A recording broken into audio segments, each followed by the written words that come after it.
do have to recognize that it is called America, and America history repeats itself. But also, America can congratulate itself. America has decided to align with other nations in electing far-right, crazed, deranged leaders. And what you have to understand is that, and I'm going to keep saying, is that this is white fear. This is absolute fear of the future changing of this country. The Constitution, Declaration of Independence, that wasn't democracy.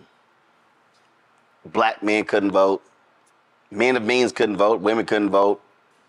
Black folks couldn't vote. I mean, if you were not a white man who owned land, you couldn't vote. So there's been a constant effort to change this country, to change its values. So what you've seen tonight is this country has decided that, you know what, Trump, those are our values. In fact, he's actually poised to win the popular vote. Wow. Yep. When you look at states like New York, New Jersey, Harris barely wins those states. Lower margins than when Biden did. When you look at the numbers, look at what the country decided. Country's decided, we don't mind if you lead an insurrection. We're good. We don't mind if you steal classified documents and lie about it and don't return them. We're good. We don't mind if you cheat with your company. We're good. Because you're going to bring back the good old days. It's going to be fabulous. The fact of the matter is, Trump inherits an economy fixed by Democrats. And he's going to immediately claim credit for all of it. He's going to say, oh, it came back all because I'm coming back. But do understand, you better pay attention when he lets Elon Musk run amok in the federal government. You better be scared to death when he literally lets Robert F. Kennedy be in control of science and health. Oh, you better bring back the mask and everything else, because it's about to be a lot more people who ain't vaccinated. And when polio comes back, and some of these other diseases that we conquered a long time ago come back, because you've got a crazed, deranged, anti-vaccine person in charge, well, there you go. Oh, please say hello to white nationalist Stephen Miller. Oh, he's back. Steve Bannon, oh, he's back. And do understand, all of the sane people you had before who served as guardrails, they won't be there. You truly are going to have a cabinet, an administration of zealots, of individuals who have no business holding on to power.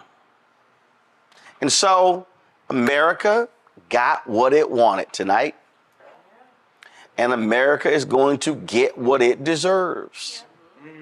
So let me say this right now to all of you white farmers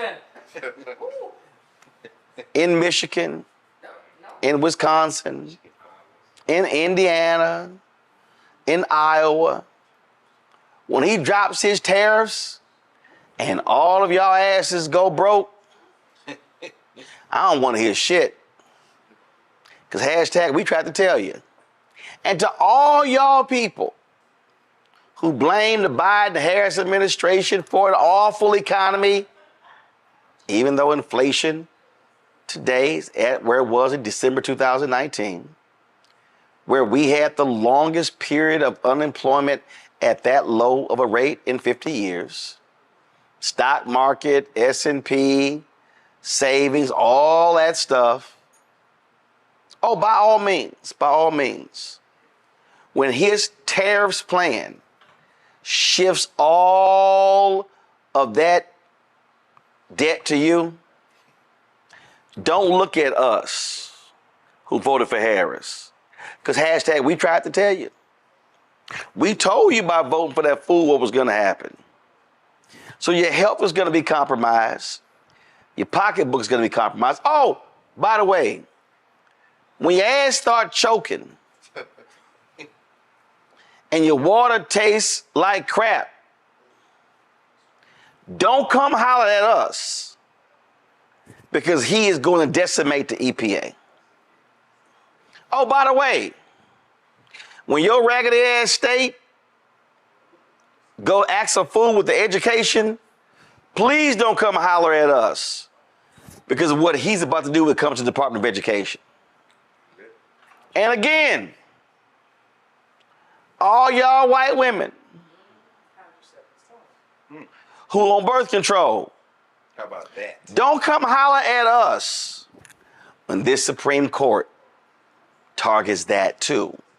Clarence Thomas already told you they coming for that too.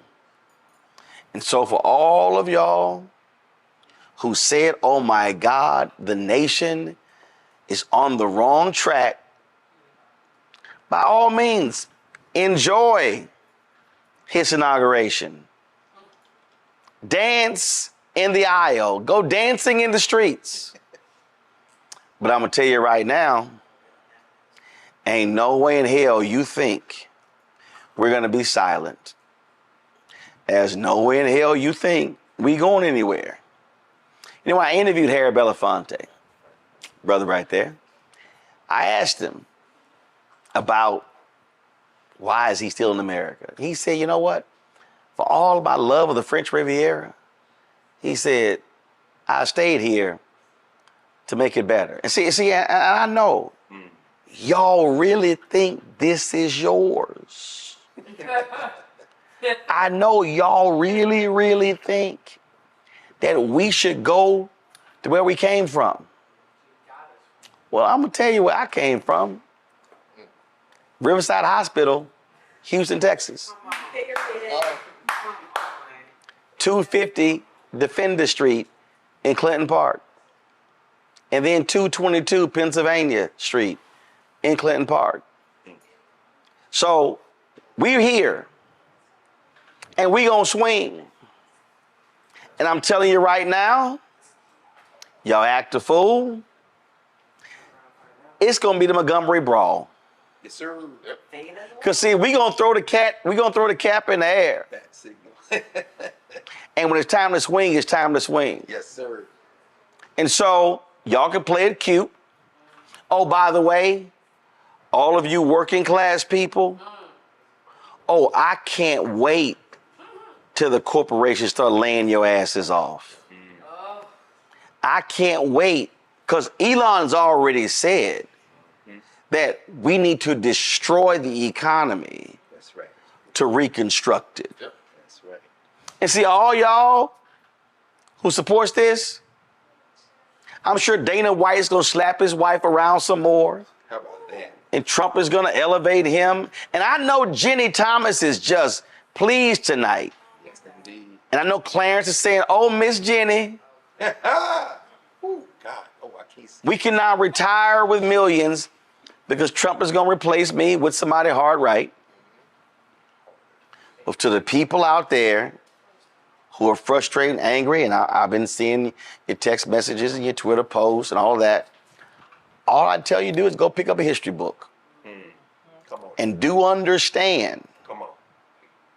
that post-slavery, America allowed the slave owners to get their plantations back.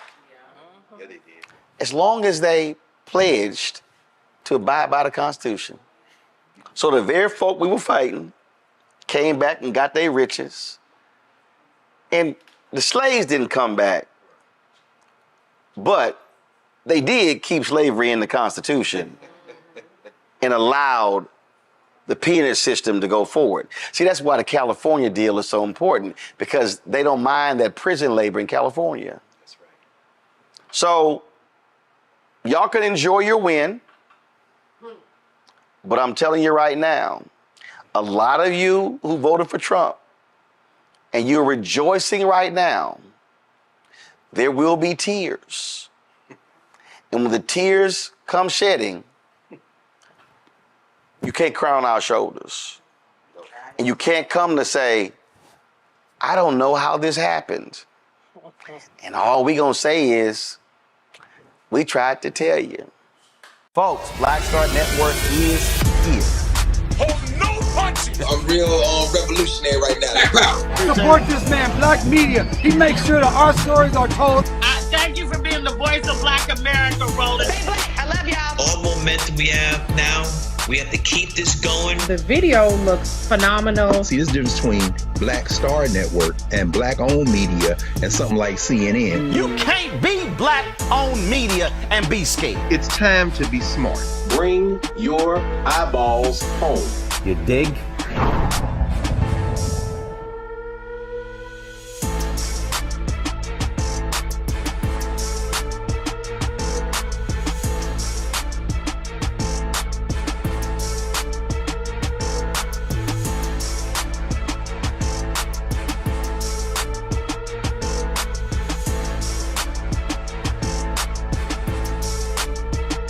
Because I don't know if y'all saw this video of this crazy deranged fool who had the audacity to challenge the black church when it comes to this election. And so he owed that, the look on his face like, yeah, I saw that video. So y'all go ahead and roll Donnie Swaggart, who is the son of Jimmy. It's a whole lot I can say. Jimmy Swaggart, because we got to play this, and I got to get a comment. Go ahead, roll it. Devon Franklin. Now I'm fixing to make some people mad right now. And I'm going to tell you right now, I'm going to be, for the statement I'm about to make, I'm going to be called a racist. And I will be called every name under the sun. But somebody needs to stand up and speak to the black church. When the largest Pentecostal, when the largest African American Pentecostal denomination, when that leader stands up and said, I endorse that woman, he was saying, I endorse murder. I endorse homosexuality. I endorse lesbianism. I endorse transgenderism. I endorse every evil that hell could prosper, bring up to the right. That's wrong, folks.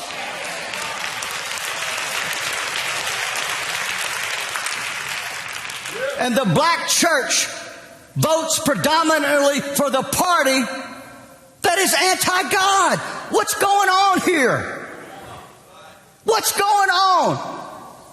See, my statement to them is this. We've had them call into the program. I don't like it when you talk about how I well, no, the problem is they don't like it because we're stepping on their toes. Hello? But I guarantee you,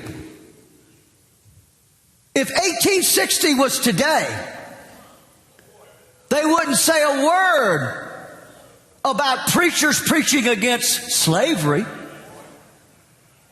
They would trumpet it, and they should. So then, why will not the African American church stand up for righteousness and stand up for the Word of God? Come on, church.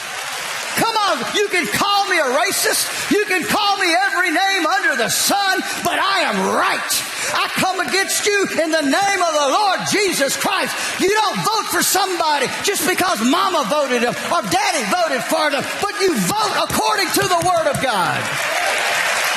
Come out from among them and be ye separate, says the Lord. I'm enough of hearing him.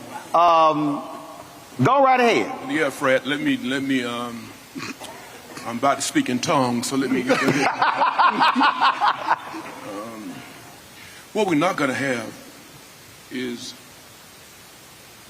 white theology trying to articulate to a black church our morals, our culture, our history, and our faith. You are racist. It is about white nationalism. I'm a pastor, member of this board, own a newspaper, a radio station, and our black newspaper. Over 1,000 black pastors in the state of Florida have endorsed Kamala Harris to be the next president of the United States of America. Now, to get thousands of black pastors to sign off to say, I'm not afraid of Trumpism. I'm not afraid of what they may say about me. The black church was born in slavery. The black church understands the power of black theology and liberation theology, and he cannot lecture me. If you want to talk about demons and dragons, and what Trump represents is the Antichrist, and they're against everything that we stood for. When you try to tell us that Project 2025 is from the Lord, I'm telling you it's straight from hell. Because in the state of Florida, Project 2025 is being implemented right in this state. Anti-black, anti-books, anti-right, anti-Mickey Mouse. I didn't mean to do that, my friend. So let me just say this. No, go right ahead. Go ahead. The reason it's called Roland Unfiltered. The power of the black church. If we cannot rise in a time like this, we were never going to rise.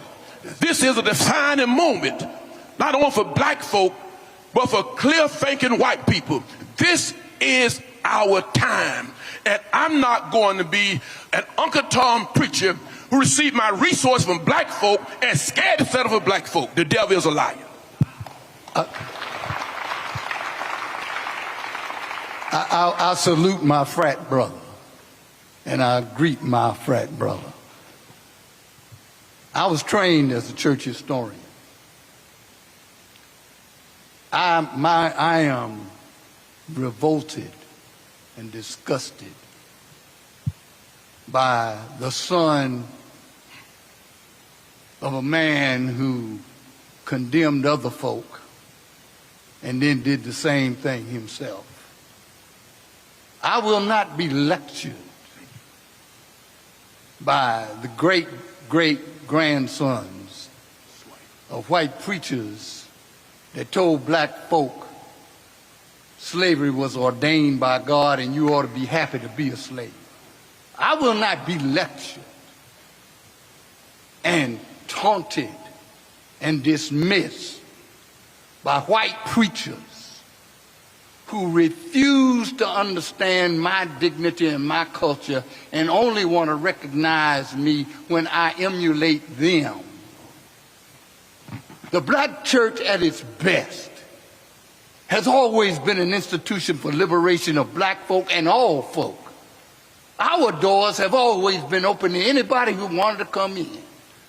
Our faith has always been about love, about loving folk enough to hold them accountable for their disrespect of God's creation of black folk.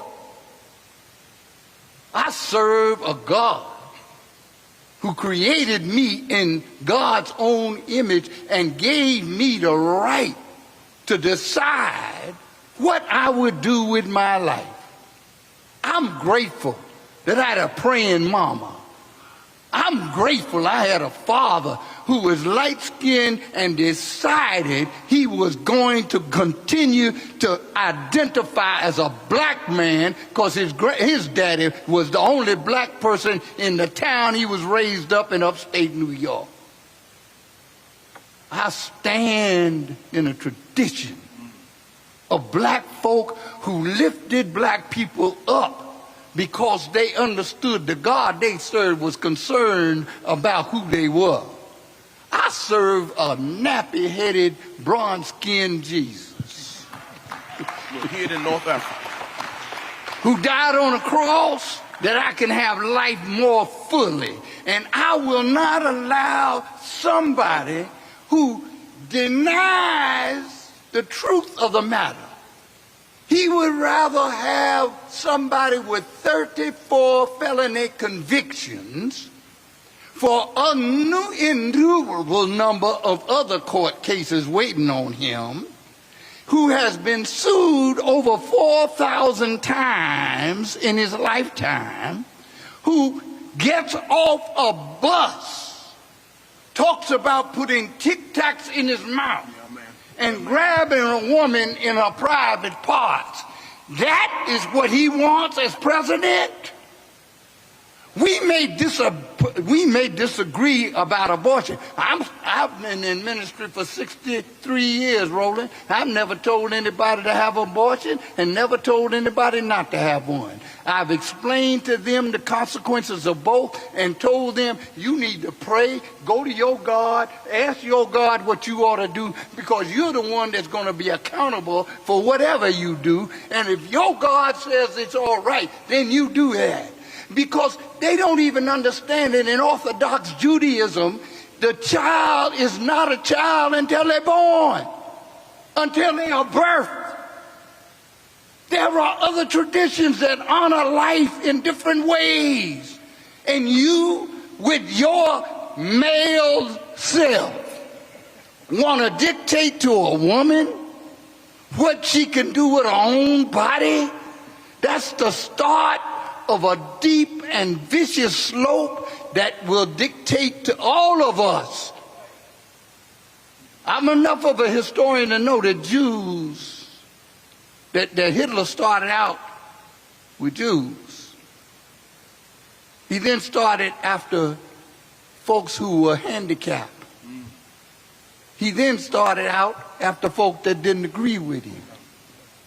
And he's waiting for black folks if he had ever gotten to where a large black population would be. Well, in fact, what he did was he sent people to the United States to study Jim Crow, and they took Jim Crow practices back to Germany. Back. So America actually taught him how to do that. The theologian Bonhoeffer, Dietrich Bonhoeffer, who studied at Abyssinian Baptist Church. Died because of Nazism, because he dared stand for the truth. Who made a decision to participate in an effort to actually assassinate Hitler. Yes. So Dietrich Bonhoeffer made a decision to take his life for the purpose of the greater good. Saving other lives.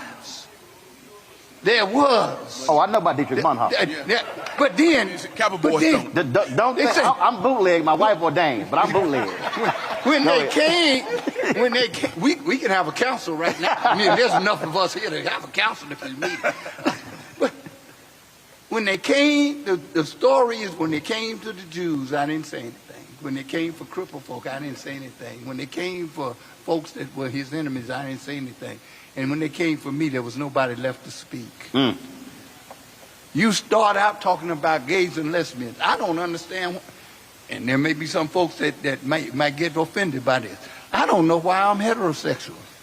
I've always loved women. I don't know why. I don't know whether that's because my mother and father raised me, or that was the community I lived in. But in black communities, folk, there's always been gays. There's always been other folk. And in white communities too. And there have been. And in fact, there are gay folks who have served in Donald Trump's administration. And some, as a preacher, sometimes I have to be careful about listening to folk, because sometimes the most vicious preaching is against something that they got inside of their own selves. Doing it themselves. They're doing it themselves.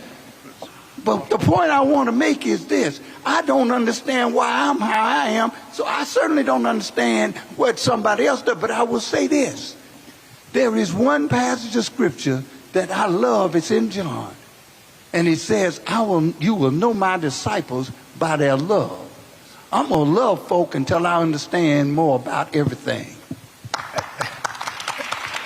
And I'll try to be a little briefer. But what's interesting to me is that he had that audacity. Right. To say that. And I think beyond the black clergy, the black community needs to really take note that there are people now who feel so emboldened. Oh, yeah. Until they feel like they can say absolutely anything. And I think we as black clergy, we deal with so many different things. Again, the issue of reproductive rights, and oftentimes we hear it being phrased in the terms of a woman having the right to do what she wants with her body. Well, as a pastor, I've sat not just with a woman, I've sat with a husband and wife. I've sat with a father and a daughter. who've had to make very tough decisions. Right. And as we counsel them, as we share with them, as we pray with them, as pastors, as was already said, that ultimate decision is left with that family. So the issue is not necessarily how you feel about the issue. The issue is whether or not government has a right to tell a family what to do in that situation.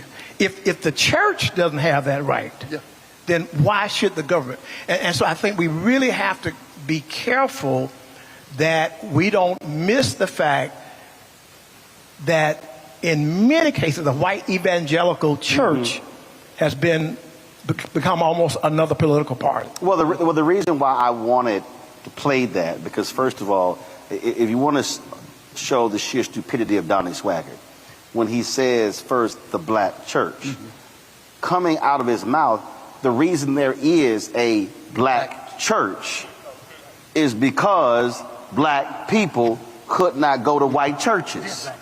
So he can't even understand the roots of Christianity in America by saying the reason there is a separate black church and white church is because of racism. It's because of their views. The second thing is, it's interesting when I listened to him, and again, when I first heard it, the reason I had to laugh at the sheer stupidity, because he is condemning by saying, well, the black church is supporting death. In 60 years of the presidency, there have only been 3 federal executions in 60 years. There were none under Obama, Biden. Trump gets in. There were 13 federal executions in 6 months. So when I listen to conservative white evangelicals also talk about the Catholic Church is adamantly opposed to abortion. But the Catholic Church is also adamantly opposed to the death penalty. Now, you notice you never hear the Donnie Swaggarts of the world talk about the death penalty, which I'm like, because again, and then when they talk about being pro-life, that was a clip when I went off on a Republican last year that has probably gotten about 20, 30 million views, when I had to explain to her the difference between anti-abortion and pro-life. So I would say to a Swaggart, I don't want to hear you calling the black church out about the issue of abortion when y'all oppose Medicaid expansion. When you oppose the Affordable Care Act, also called Obamacare. That's also life. You can't oppose Head Start. That's also life. I don't recall seeing Donnie Swaggart at any protest when an unarmed black man got shot by a cop. That's life. I literally don't recall them also fighting for the crisis in black maternal health in this country. And so when I listen to all of that nonsense, it's like you want us to buy into that, but the same individuals also are not speaking up for black institutions, because when you talk about who they first came for, these are the very same people who targeted affirmative action in colleges. They targeted the Fearless Fund in Atlanta. And yes, they also will be targeting HBCUs because they already are saying it. Oh, we shouldn't have separate education. Without even realizing that HBCUs were accepted, to your point about the black church, were accepting white folks when white institutions were not accepting black folks. And so Donnie Swaggart, and then, but the greatest piece for me is you are trying to call the black church out when you are supporting somebody who cheated on his first wife for the second with the third, slept with a porn star, paid her off, got sued. Then you have been also found liable for sexual assault. You've defamed her. You got to keep paying it. And who told 30,000 lies when he was in the White House. 50 lies in the first debate with Biden, 30 lies in the next debate with Vice President Kamala Harris, a man who lies about lies. And so you literally have the most corrupt, evil, lying, narcissistic insurrectionist, and then you want to call out the black church? And no one has checked him on any of that. No one has called Donald Trump on that side. Exactly. Right, because they make excuses. Like, please, Donnie Swaggart, show me that sermon where you held Trump to task and said, Trump, you should stop insulting black women the way you did. You should also make John Kelly, when he condemned Congresswoman Frederica Wilson, when in fact he lied on her from the White House podium when it came to FBI agents here. I mean, we can go on and on, but you don't see. And then of course, what's that fool? Because I don't, because his daddy was a preacher, but I don't even. What's that Graham boy? Franklin Graham, who questioned the Christianity of Obama. Yeah. But this fool can't even hold a Bible right. Again, and then he said, let's pray for him. No. And second, 2 Chronicles. 2 Corinthians. Oh, I love the clip when he got asked about his favorite Bible verse. Oh, the Bible is just really personal to me. Yeah. And so then they said, well, first, Old Testament, New Testament. Oh, they're about the same. That boy, I mean, he don't even know what's first or second. But the primary thing that's wrong with many of the white churches and white evangelical conservatives, they have never recognized that America's first sin is slavery. And they never have recognized or admitted that white supremacy has undergirded everything that has happened in this country since it was founded. And they don't even understand that when you make the flag superior to the cross, you've already stepped away from Christianity. I also don't recall down this way, I go to you here, down this way, calling out the folk who were carrying Confederate flags with Trump flags in the Capitol. No. I think you got a guy who's running for president who get on the national platform and talk about honor Palmer private parts. And the so-called white church won't call them out. Won't say a word. Won't say a word. And you're going to call out the vice president and to say that she's incompetent. But I think it's on us. I think it's on black folk to wake up. I don't know where we get this Mark Robertson mentality in North Carolina, lieutenant governor, where Trump would say that he is. You gonna insult my frat brother? He better than Martin Luther King Jr. Mark Robinson. I mean, you can't make this stuff up. This is not in the 1900s. This is the 21st century, where folk are saying to us what they think about us. And I'm glad that you are visiting HBCUs. You asked about presidents and board of trustees and why it's so important that board of trustees let the president lead and guide, and we set policies. And if you have a person like A. Zachary Faison, who is the brightest, greatest president on planet Earth in these times. Now, and I would challenge. That's gonna cost you come raise time. I'm getting on right now. If we wanna keep these good presidents, right, you gotta pay them. Don't tell me I congratulate you. Show me my compensation. And I just think that when I've had the honor of serving on there are only 4 HBCUs in the state of Florida. I had the honor of serving on 3 of them. And I understand when you lead in black universities, you literally developing pearls and the great minds on planet Earth. We still need HBCUs. And so, Dr. Faison, I'm glad Roland came here, because I want to let the world know that we have one of the best presidents at Edward Waters University, and your trustees trust you, believe in you. And let me just say this about, I know I'm getting in trouble, about this governor. I know I'm getting in trouble, and I told Ben Crump this, and he's a member of Bethel, where I pastor.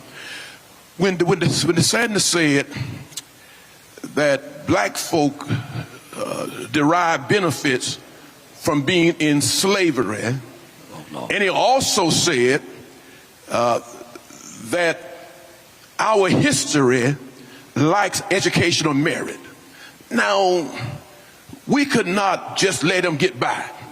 So we said, as a black folk, Let's do our own curriculum, teaching our own history. We cannot expect them to teach our history, but doggone it, the black church, and if you use, ought to teach our history. That's right. Because forget what Trump may do, the bottom line, what we gonna do. Right. How do we preserve our institutions?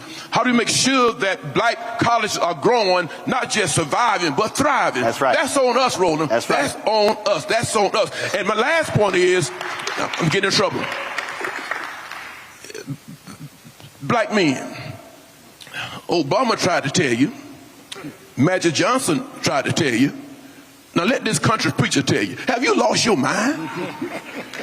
How can somebody like Trump be your hero? Have you lost your mind? How can you feel that he is better than Kamala Harris? And if you sexist, just say it.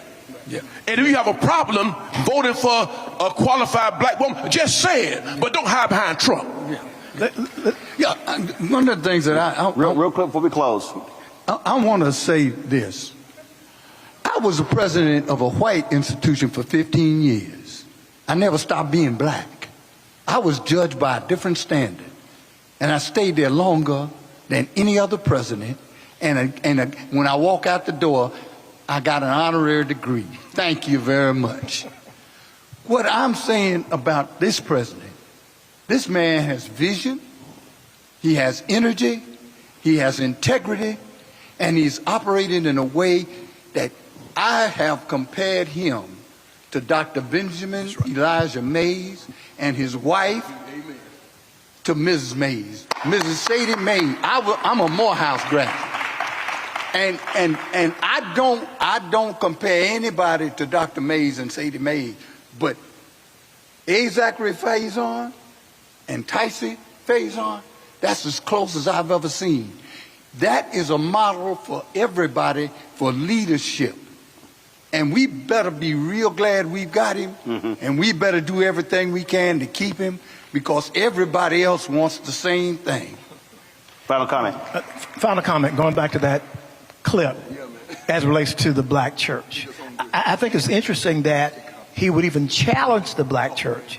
It talks about the power that we have. If we had no power, he would not have addressed us. When it comes to COVID testing, when it came to all the issues that we have to deal with as a community, it always comes back to the black church. When it comes to employment, it comes back to the black church. And so I think our people have to understand that in times of crisis, it is the black church that people have always come to. And so we have to be careful that we don't let this soundbite, first of all, turn us off from voting. In my congregation, as a proud AME pastor, we've always had a third-party voter registration organization. So not only in our ministry, but when there are community events that are going on, we will take our organization, we will go out and make sure we're registering people to vote. And so I just want black people, particularly, to understand the importance of not allowing that type of clip to cause you to become so jaded about the process that you don't get out the vote. So maybe his goal was to get under our skins to the point over the next 12 days, perhaps, we won't vote. The last thing I'll say is this. As I was on my way to this room, I had the privilege of going right on campus at the Edward Waters University and voting. All right. And so all the other things that we do, they do matter. But what matters the most is that we go out and vote. And the choice is clear. He's talking about policies, but then you have a person that has violated perhaps every Christian principle known to man. And so if you are a Christian, there's only one way you can vote, and that's for the one who is Kamala a Christian. Kamala Harris. Well, it is. Look, I believe in also confronting folk. So I would love nothing better than to see, because he in Baton Rouge, I would love nothing better to see 50 to 100 pastors roll up in that church and sit on the front row and stare that fool down and then say, we gonna have a conversation when you done, since you got something to say. So since he want to call the black church, I said the black church need to go to him and say, oh, you had something to say? Well, we here. Let's go. And matter of fact, we ain't gonna speak privately. I will be happy to live stream it. Now, make it public since you want to run your mouth publicly. That's just where I come from, but that's just me. I'm a little different than like that, so. In 2016, Donald Trump said he would choose only the best people to work in his White House. Now those people have a warning for America. Trump is not fit to be president again. Here's his vice president. Anyone who puts themselves over the Constitution should never be president of the United States. It should come as no surprise that I will not be endorsing Donald Trump this year. His defense secretary. Do you think Trump can be trusted with the nation's secrets ever again? No. I mean, it's just irresponsible action that places our service members at risk, places our nation's security at risk. His national security advisor. Donald Trump will cause a lot of damage. The only thing he cares about is Donald Trump. And the nation's highest-ranking military officer. We don't take an oath to a king or a queen or to a tyrant or a dictator. And we don't take an oath to a wannabe dictator. Take it from the people who knew him best. Donald Trump is a danger to our troops and our democracy. We can't let him lead our country again. I'm Kamala Harris, and I approve this message. Over the weekend, Reese was on Washington Journal on C-SPAN. Reese Colbert, and she was just knocking down, did a great job knocking down these folks' lives. So while she was on, y'all, they played this interview when this other black child, I think her name, what's her name, Michaela Montgomery? That her name? Okay. So she was the one who was with Trump at the Chick-fil-A in Atlanta. She's also the same one. She went on an Atlanta radio station lying about Trump, HBCUs, and all kind of stuff. And then I called out on Instagram. She was like, yeah, when you went off on me on my show, my parents didn't like it. Well, guess what? Your parents not about to like what I'm about to do to you right now. Now, we invited her on the show, but she ain't responded. Now, she was talking big on Instagram, talking about how she wanted to come on. My producer reached out. She ain't hit us back. But I saw this. So this was like a month ago on Washington Journal. And if y'all want to hear an onslaught of lies in just 2 minutes and 31 seconds, listen to this nonsense. And I'm going to stop it and we're going to play it. But this is just sheer lunacy. Press play. A few days before that, he spoke to the National Association of Black Journalists, and he talked about Vice President Harris's racial identity, that she had become black. A lot of critics said that hurt him with black voters.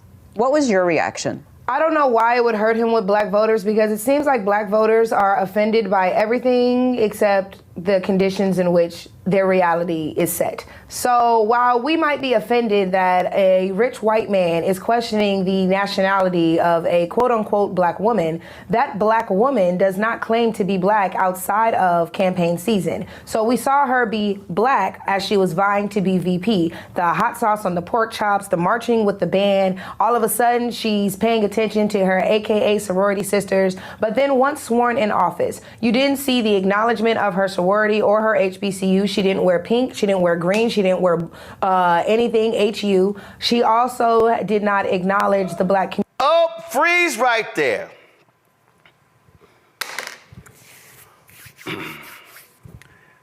You know what? Well, I need some Vaseline. I need some Vaseline right now.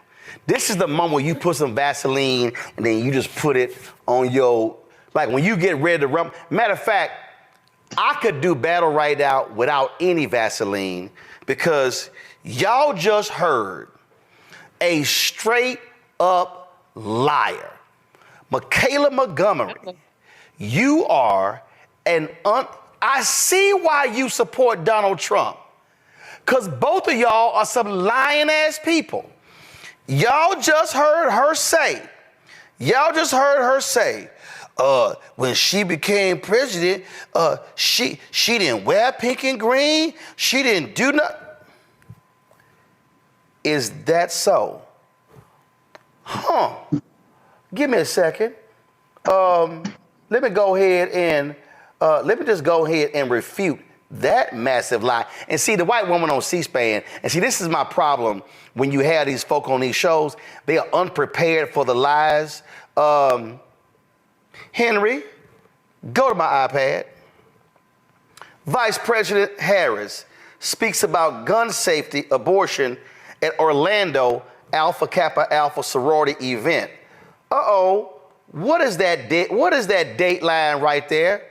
Oops, that's July 14th, 2022. That wasn't campaign season. Okay. I'm not done. Let's see here.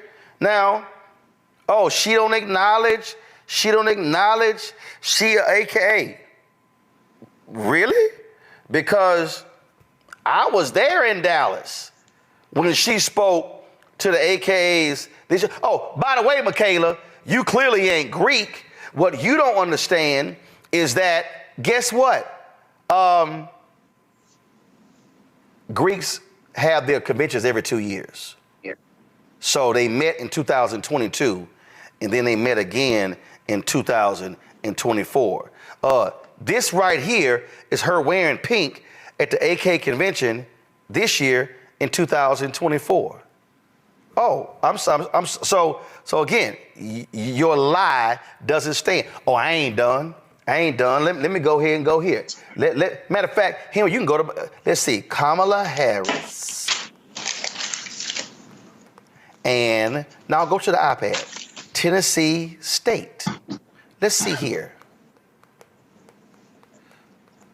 Let me go ahead and go right here.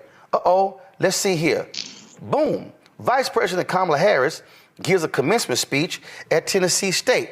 Okay, Michaela, why is that important? Because the black woman who was the president of Tennessee State at the time was Dr. Glenda Glover.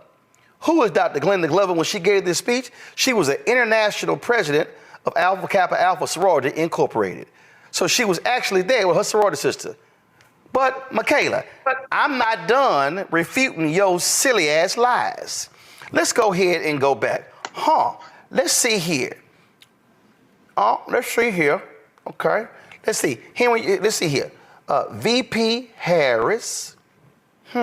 Michaela, since you a liar like Trump, and Divine 9. Let's see what comes up. Let's go right here.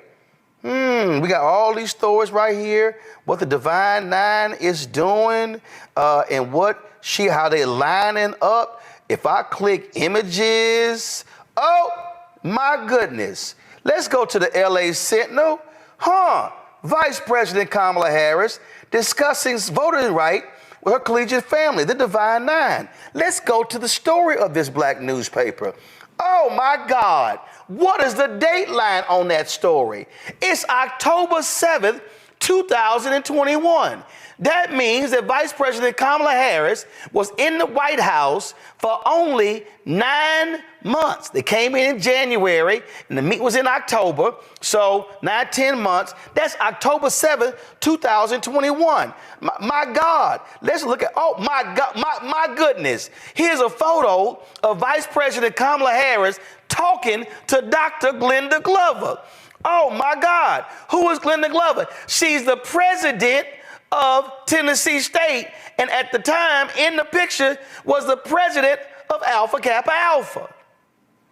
Ain't that interesting? Let's see here. Vice President Kamala Harris, she ain't sitting here, she don't rep her university. She don't rep. Really? Damn, hold on. Let's see here. Who played last year in the Celebration Bowl in Atlanta? Y'all remember? Who was in the game last year? Florida A&M and who? HU. If I recall correctly, matter of fact, I be damned. There's actual video of the vice president. There's actual video of the vice president at the game. In fact, She actually went into the booth and talked at the game. Go ahead and turn it up, y'all, because I want to make sure that ain't no impersonator. Proud graduate of Howard University. A very proud Bison. Yeah. We're here to cheer on my team. Can I say our team when she's around? Can I say our team? Yes, we can. I don't know about all of that. Okay, so we saw you a couple of years ago at the Truth and Service Classic, Yes, and then again you supported the men's basketball team. Of but course. You're here now, and so what do these type of events mean to you personally? Well, I mean, it's a lived experience. I, grew up through college, going to our games, and then go back for every year for many years to homecoming, and to be able to celebrate the team as an extension of celebrating the school and all HBCUs. I mean, it's very much a part of just a cultural appreciation and, we good. and really lifting up. We good. So, oh my goodness. So we sitting here. Oh, she ain't doing this. She ain't doing. Really? That's interesting. Matter of fact, I'm sitting here going through some photos right here in 2021, and I'm trying to see because I did take some photos of her. This was a game on September 18, 2021, when Howard played Hampton. Guess who taught? You know what? Let me just go ahead. Because Michaela, your ass went on C-SPAN just straight up lying. And see, this is what happens when you lie. Okay, let's see. VP Harris and HU game Audi Field. I guess I remember that because I was actually at the game. I was actually there. We actually covered it. So she was there. That's September 2021. So how, Michaela, can your silly ass go on TV and say, she doesn't claim being an AKA, and she doesn't claim Howard University, when you are a flat out liar? And then you say, she only does this during election season. She did in 2021. She did in 2022. She did in 2023. She did in 2024. So how does she only do it during election season? So right there, we ain't even 30 seconds into the video and I already busted your ass on multiple lies. Press play. Community while in office. We saw bills signed for Asians. We saw bills passed for migrants, which primarily affect the Hispanic community. We saw bills passed for literally everyone but Black people. So for her, Here we go. Free right there. Hear her lying ass go. She went to the y'all. You know what? Matter of fact, Keenan didn't get it to me, but Michaela, I should award you a Trump University degree of BS and bullshit communications. Because you have actually earned it. Your BS and bullshit communications. Again, she repeated the Tyrese lie. Asians got a bill. No, they didn't. You clearly ain't read the damn law. I have. You have it. It applies to everybody. Everybody else, the migrants got something. Black folks again. This is the same woman who went on an Atlanta radio station touting Trump and HBCUs, which is a lie. $16 billion HBCUs have received under Biden-Harris. $16 billion. Y'all, she even's gonna lie in the next clip about HBCU money. So we could talk about HBCU money. We could talk about 3 consecutive years. Under Biden-Harris, 45% of the Black businesses that went out of business during COVID under Trump were brought back. We could talk about 3 consecutive years of growth among Black businesses through the Small Business Administration. Girl, what the hell are you talking about? More lies. Press play. Last thing, after she took that oath of office, she went on record to say that she was the first South Asian vice president. At no point in time did she promote her Blackness. At no point in time did she acknowledge. Lord, did she really? My goodness. Mustafa Julian Joe. Have y'all ever heard Vice President Kamala Harris talk about her Blackness? Now this child trying to sit here and say, oh no, she ain't never touted her. Mustafa, you go ahead and go first. Well, evidently, she's never had any conversations with the vice president, which I have. She ain't even used Google. You ain't got to talk to the vice president. Damn, use Google. That's true. I mean, the information is there if you want it. If you don't, then it helps to reinforce the false narrative and the misinformation and disinformation that you are intentionally sharing, not just with the country. This information is actually focused for the Black community because they understand that if they can get a smaller percentage of our folks to not, one, either vote for her or not to vote at all, then they achieve their goal. So it's just a part of a larger strategy. Just lying. Just lying.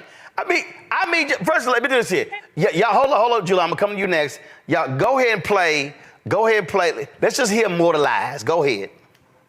Her blackness. At no point in time does she market herself as a Black woman. And that was when she was Attorney General. That's back when she was DA. That's all the way until she was Senator. And of course, as Vice President. So the fact that, again, she's using this Black card during the election season just so Black people will turn out to vote for her. And then she will, if she were to win, she would be in office and then fail those same Black people who did everything in their power to get her in. I think that's disgusting. I think that's unfair. And I think that's why I personally reached out to the Trump campaign and asked if I could speak, because I'm like, you guys might be offended when he says it, but what are you going to do when I say it? Because at the end of the day, I am a Black woman. I've lived a Black life, and therefore I pay attention to politics. So I was actually excited for her when she ran for president the first time. Just the fact that she was in the race, I was like, okay, HBCUs, do your thing. But she never acknowledged said HBCUs. In the first 100 days of the administration, they cut funding to HBCUs. Freeze right she there. Did nothing see, to support right, see,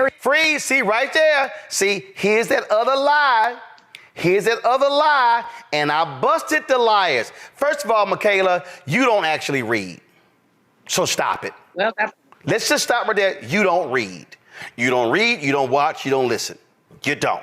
And this whole that I follow politics. No, you don't. Because it's evident in the lies that you all told. I done already busted your lies about AKAs. I have busted your lies about Howard University. I have busted your lies now about HBCU funding. The fact of the matter is they didn't cut funding. The initial bill that was proposed was a massive multi-trillion-dollar bill. Remember, during the campaign, Biden talked about providing $35 billion to Black and, he said, HBCU and Hispanic serving institutions. That money was put in the initial bill. Congress went from 10 trillion to 5 to 3.5, 3.5 to 2.5, 2.5 to 1.5. Then Senator Joe Manchin actually blocked the bill. So what did they do? They then found other ways to fund HBCUs. So what you just said right there, Michaela, it's a flat out lie. Matter of fact, since you want to go ahead, so hold up, before I show y'all, so here, Michaela, here's your degree right here. We did have it. Michaela, we're going to send this to you. This is your Trump University Bachelor of Science in Bullshit Communications degree. This right here is we have awarded you your Trump University degree because you clearly went to Trump University for your research because you just sit here and just laid out massive amounts of lies repeatedly on that show. Okay, so y'all, she sat here and gave us all these lies about they cut this and they cut that and they haven't helped HBCUs and they done really. Okay, Michaela, let me ask you this question: how much money, Michaela, did Donald Trump provide to HBCUs? I'll wait. Because here's what I know, because I've showed this many times on this show, Julian, and you know this. Boom, COVID relief to HBCUs. Right here. Where's this document from? This is an Excel spreadsheet that came from the Department of Education. Oh, let me go right here. Boom, I'm gonna go right down here. Michaela, what's that bottom number right down there? $6.567 billion. Michaela, tell me how much money did Donald Trump provide to HBCUs? I'll wait. See, again, y'all, she's lying. And see, what happened was Associated Press and Newsweek, they were like, oh, Biden cut HBCU funding, $35 billion. It was a lie. It was a flat out lie. We walked you through the whole deal on the show. They didn't cut funding, they increased funding. But guess what? Dr. Walter Kimbrough, 3-time HBCU president, Philander Smith, Dillard, and now Talladega, he's worked at 3 other HBCUs. He laid out in his own research how Donald Trump's budget submitted to Congress zeroed out funding for HBCUs. Oh, Michaela, that's your boy. That's the boy you went and met with at Chick-fil-A. So you like, oh, what they gonna do? They gonna question me? They gonna call and question my blackness? We gonna call and question your sanity, because all you have done is lie. So you have lied about AKs, you've lied about Howard, you lied about her not claiming her blackness, and now you lied about HBCU funding. That's 4 lies, and we ain't even finished playing the clip. And so Julianne, she can sit here, and again, you can just make it up, but it's irrefutable. I dare Michaela, I dare you, Michaela Montgomery, I dare you to come on this show and tell me that Donald Trump did not submit 3 consecutive budgets where they zeroed out funding for HBCUs. I dare you to come on this show and show me that it was AI video of Vice President Kamala Harris speaking to the AKs in Orlando in 2022. I dare you to show me it was AI of her going to the Howard University versus Hampton game at Audi Field in September 2021, a non-election year. I dare you to come on this show and say it was AI when she was attending the Celebration Bowl last year in Atlanta in December 2023, a non-election year. So it's amazing how you can sit on C-SPAN and just lie, but guess what? On the Black On Show, you can't lie, because I'm telling you right now, sister girl, you can talk about your black experience. I'll put your black experience against my black experience any day of the week, Julianne. I don't know what's wrong with that child. That's all I have to say. You know, before I learned how to cuss, I must have been about 3. We used to tell each other, my siblings, you're a lie and a coot. And that's what a lie and a coot, because I can't call her MF lie on your show. Or I could, but I won't today. But this is disgusting. What's disgusting is that C-SPAN would give her that much play. What's also disgusting is she lied. I looked at it. I mean, Reese was time enough for her, came right back at her. But this girl had to have fallen out of a cabbage patch or something to be willing, and she must not have any friends who went to HBCUs, because some of them would certainly check her. This is delusionism. Or, you know, she needs to be institutionalized for a little while, or there needs to be an intervention. People are just running around telling lies because it gives them some visibility. And so she got her little hour on CNN talking smack. That reporter will not get her paper. And really, Roland, while I enjoy trash, we should be wasting our time on this. No, you're wrong. Here's why. Because what happens is people like Michaela, they go on shows that don't fact check them, that don't correct them, that don't dispel their lies. People then take those clips and push them out, and folks believe it. No, you have to counter it. It was the same reason why when I saw the Tyrese video, I could have ignored it. I was with my family after my sister's death, and I said no, because you know what happened? The blogs picked it up. Hollywood Unlocked, Shade Room, Jasmine Brand, others picked it up. And I said, Tyrese's voice can't be the only one out there lying about this so-called Asian hate crime bill. It needs to be immediately fact-checked. And you know what happened? After I posted my video, guess what? Hollywood Unlocked, Shade Room, and the others picked up my response to refute what he had to say. No, I stand on truth. I stand on facts. Whether this ain't no Democrat fact, Republican fact. It ain't no blue or red. It ain't no black or white.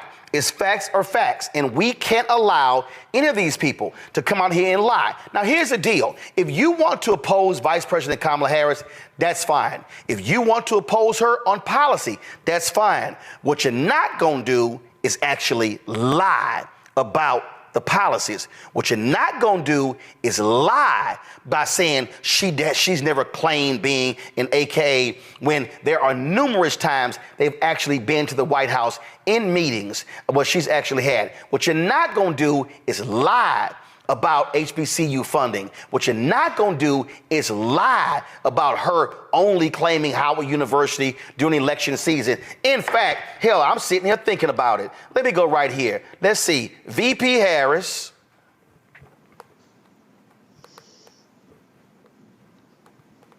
And Howard commencement.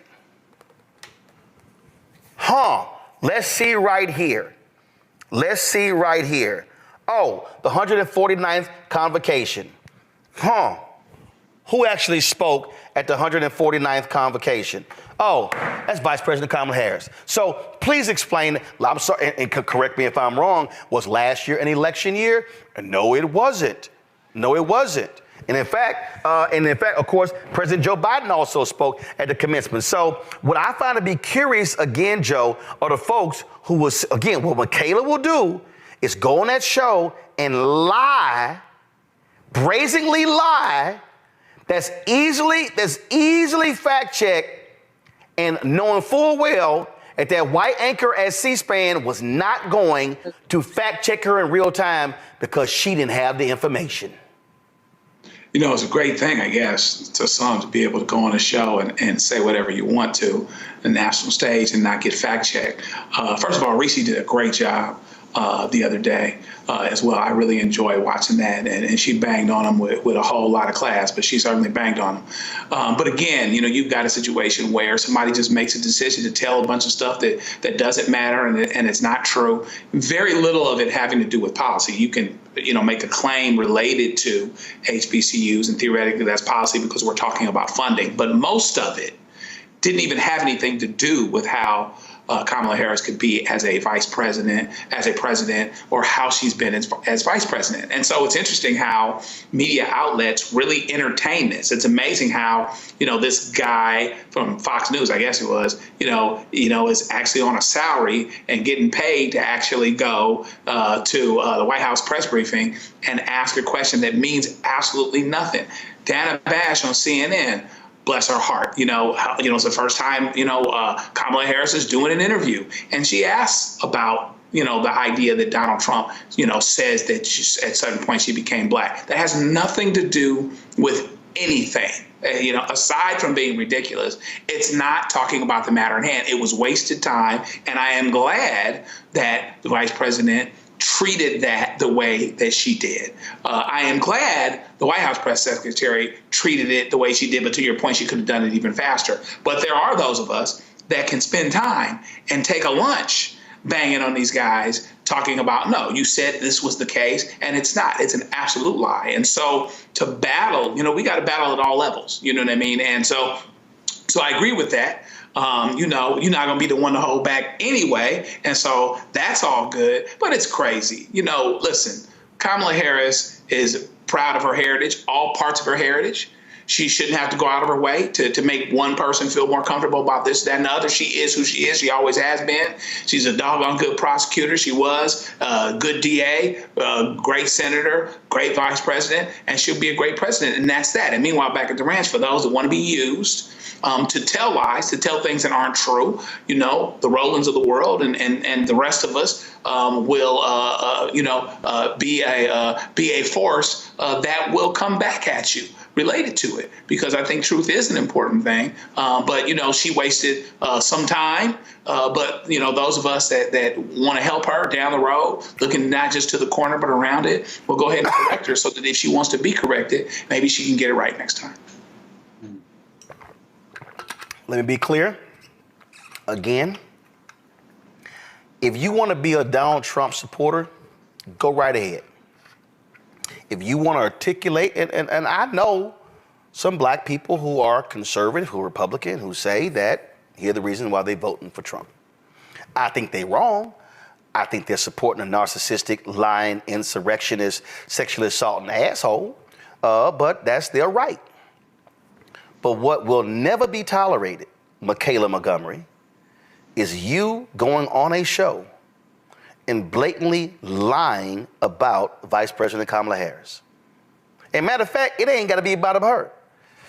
If you lying about somebody else. So here's my advice. Don't lie. Because see, when you get exposed as a liar, it's easy to refute everything you just said.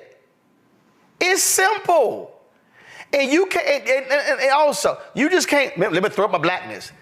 Okay, you black. Okay, your black experience. Clarence Thomas black. And we know he's an enemy of black people based upon his own damn rulings. And so I'm going to end this segment again. Michaela Montgomery, on this day, September 3rd, 2024, we acknowledge and present you with your degree from Trump University, be it known, upon this day, by virtue of evolving into a deranged Black MAGA grifter with no shame or adherence to facts, who blindly supports Donald Trump, a twice impeached, 34-time convicted felon, election denier, serial liar, chaos agent, and wannabe dictator, has completed a dubious course of study with all honors and privileges pertaining thereto. Michaela Montgomery is hereby awarded the degree of Bachelor of Science in Bullshit Communications for demonstrating outstanding proficiency in the art of spinning fiction as truth, manipulating facts, and creating false narratives that defy logic and reality. Please let us know what address to send you your degree. When you talk about blackness and what happens in black culture, we're about covering these things that matter to us, speaking to our issues and concerns. This is a genuine people-powered movement. There's a lot of stuff that we're not getting. You get it, and you spread the word. We wish to plead our own cause. Too long have others spoken for us. We cannot tell our own story if we can't pay for it. This is about covering us. Invest in black-owned media. Your dollars matter. We don't have to keep asking them to cover our stuff. So please support us in what we do, folks. We want to hit 2,000 people, $50 this month, raise $100,000. We're behind 100,000, so we want to hit that. Y'all money makes this possible.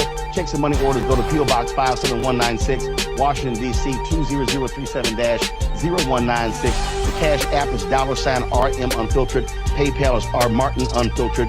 Venmo is RM Unfiltered. Zelle is Roland at RolandSMartin.com.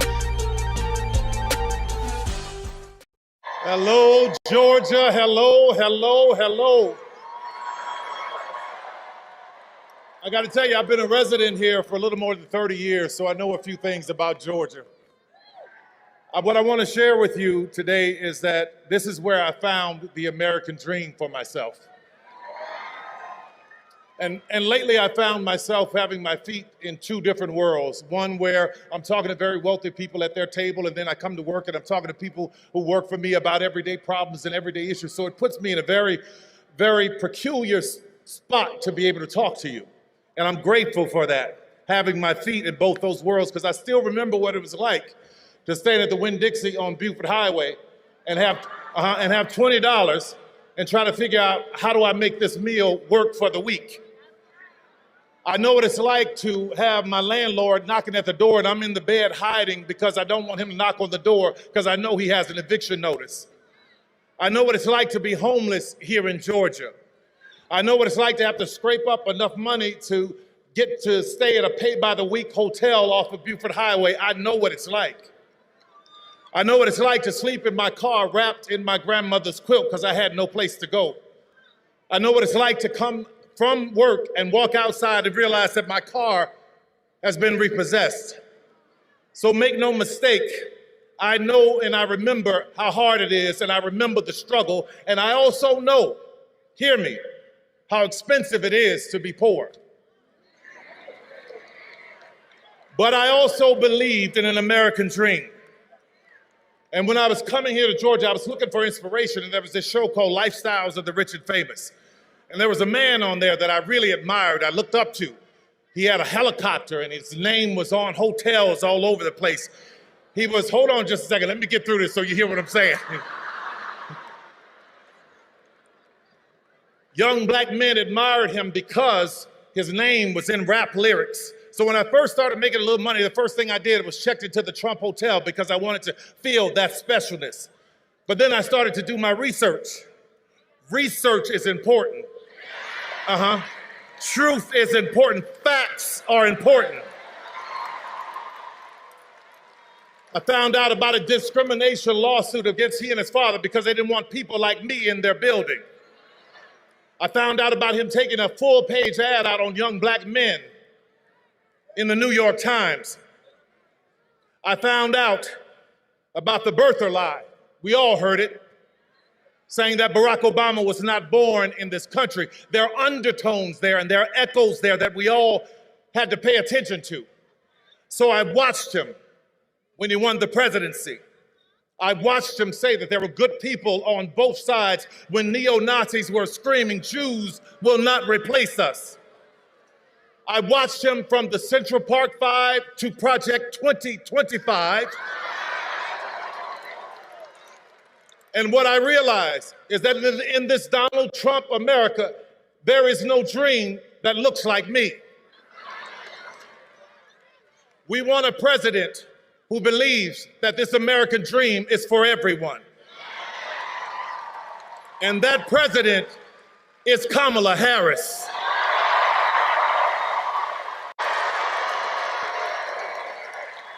We want a president that understands, like I did in Georgia. When I came here, I didn't have anything, but I had a dream. So I worked, and against all odds, I worked my way to where I am now. It was here in Georgia. See, in Georgia, you know what we do? We don't sit around and complaining. We go to work. It was here where I became a studio owner. My first studio was on Krog Street. Now that is Krog Street Market. And then I bought another studio, which was on Greenbrier, right near Greenbrier Mall on Continental Colony Parkway. And it was there that Barack Obama came in 2012 to do a fundraiser. And he was getting ready to leave, and he said, "Come ride with me. We're going to my house for a fundraiser." And I'm like, "Wait, you want me to ride with you in the Beast?" So I get in the car, and traffic is stopped, and we're riding, and he's talking to me. And for those of you who are old enough to remember Charlie Brown, all I heard was wah, wah, wah, wah, wah, wah.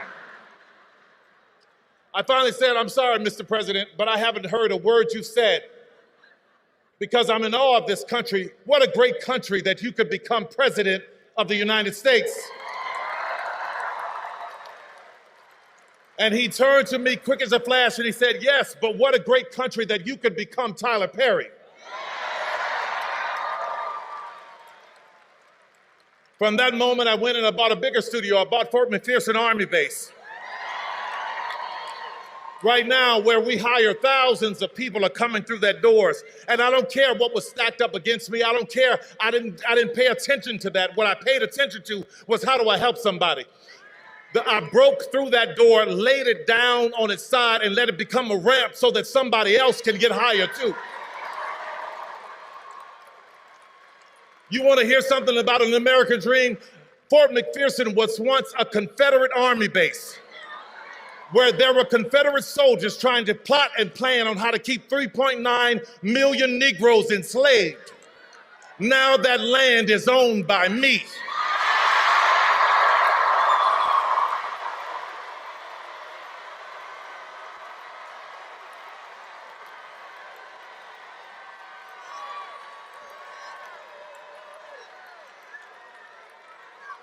Let's talk about an American dream. It's seniors working so hard and working hard and seniors working hard. And what I realized when I bought it, that seniors around, their taxes were going through the roof. So what I did was, I was like, no, you're not gonna come here and take these seniors' houses. I paid everybody's taxes off for years so that they can keep their houses. When an 85-year-old woman in Coweta County lost her house to a fire and wanted a place for all her grandkids, I rebuilt that house for her. Most recently, I saw in the AJC a story where there was a woman who hired this contractor and he gutted her house and left her there with nothing. She was living in a house with no plumbing and no walls for years. I rebuilt that house for her. Why am I telling you this? I'm not telling you this to be bragging. What I'm telling you about it is, what I want you to understand is I have compassion for our seniors. So when a candidate says that we have lowered the cost of insulin to $35 for seniors, that candidate has my vote. I put many kids through college, and recently there was a woman who was murdered by her husband, and she had 3 kids that were college age. I put all those kids through college. So when I hear a candidate say, we are going to do what we can to reduce student loan debt, that is a candidate that I can stand with. I stand with a candidate who has an American dream for everyone. She stands with us. And she has an American dream for our children. And let me tell you something about the children. I don't know if you remember, but her DNC speech was great, right? But there's a moment that you may have missed. When the cameras were rolling and she was walking around and the balloons are falling and confetti's falling, I'm watching her smile and wave. Her family comes out. But there are two little girls on the stage.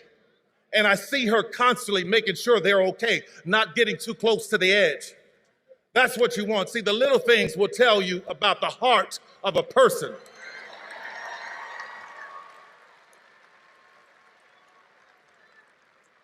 In that speech, she talked about how we have more in common than what separates us. So, Georgia, I want to put that to the test. I didn't have a father who gave me millions of dollars to start a business. Did you? Didn't think so. My mother didn't have some great legacy, but she taught me how to pray my way through a situation. It sounds like we have that in common. I'm the kind of American that believes in a secure border, but at the same time believes that if anyone is coming seeking legal asylum, our arms should be open to them. I'm the kind of American that believes that if you are running for office, you shouldn't sink and tank a bipartisan bill to help the border so that you could use it for your own glory. If you are like me, I worked my ass off to buy my first house and build my business and take care of my family. That is the American dream. I believe if you work that hard and you put into Social Security, when you get to a certain age, that you put in should be there waiting for you because it's yours. I believe that we all should have affordable health care and it not be replaced with the concept of a plan. What the hell?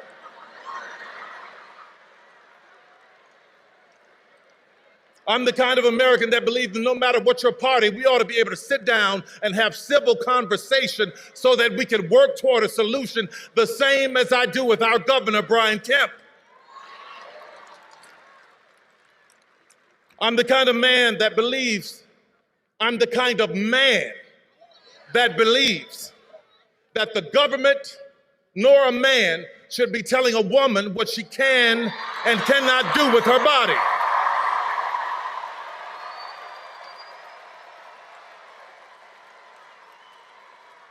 I'm the kind of American who believes that poll workers should do their civic duty without being harassed and threatened like Ruby Freeman and Shay Moss in Fulton County. And I am not the kind of American that glories in, enjoys, laughs at, or celebrates an 80-year-old man being hit with a hammer because his wife is in politics and you don't agree with her. And two things can be true at once. I am not the kind of man that glory in, celebrates, enjoy, or laughs at a 78-year-old former president almost meeting his death at an assassin's bullet in Butler's, Pennsylvania. It's not right. It's about decency, America, and I think you agree with me. But I am the kind of American that believes if you lose an election,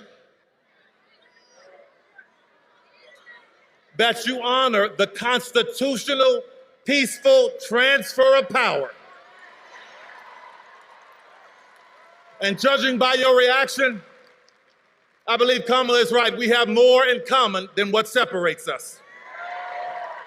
As I'm closing here, I just want to talk about that quilt that I used to wrap up in my grandmother's car, that quilt that my grandmother gave me. That quilt was a tapestry of beautiful pieces, but I completely ignored it. I didn't think it was worth anything because she had made it from all of these stitches and gave it to me as a gift. And I was walking past this antique store years later and I saw one in the window and I go, wow, that's a beautiful quilt. It reminds me of my grandmother. So I walk in, I talk to the lady. She started explaining to me that each patch in that quilt was worth this and meant this because of the woman who made it. So when I think about America, I think about my grandmother's quilt. We are all shapes, sizes, and colors, but we are one.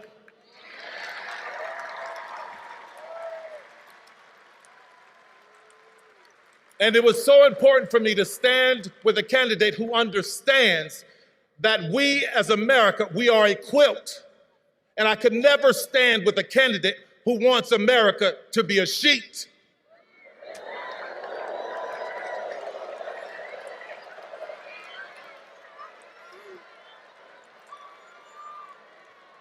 So today, I voted for Kamala Harris.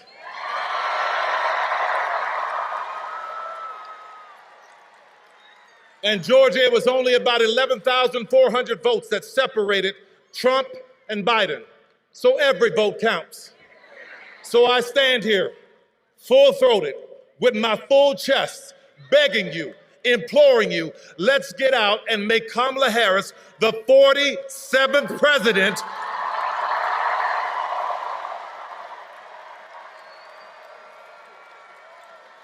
of the United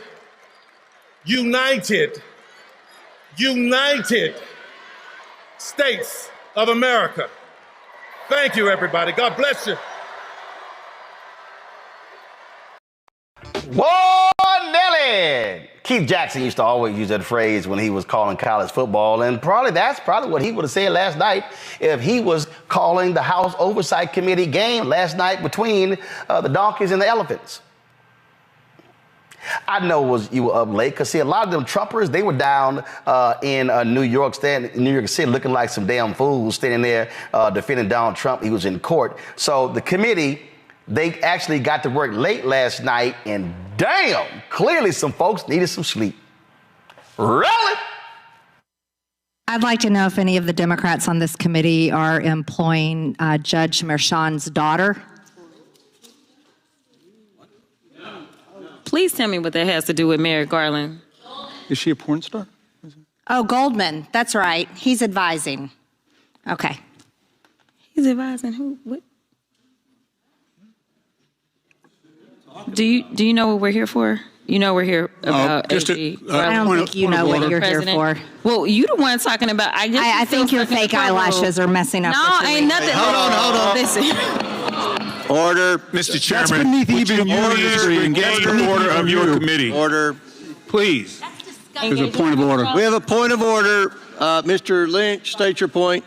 Mr. Chairman, I would just like to ask the parliamentarian if your conduct here in raising money in connection with this hearing is referable to the Ethics Committee within this hearing. Is a motion in order to refer your conduct and your abuse of It's not a point of order. Mr. I do have a point of order, and I would like to move to take down Ms. Green's words. That is absolutely unacceptable. How dare you attack the physical appearance of another person? Are your feelings hurt? Her words down. Aw. Oh, girl, baby girl. Oh, really? Don't even play. Baby girl? I don't think we are going to move, and we're going to take your words down. I second that motion. So who will have to pay? Okay. All right. We're suspending. Absolutely not.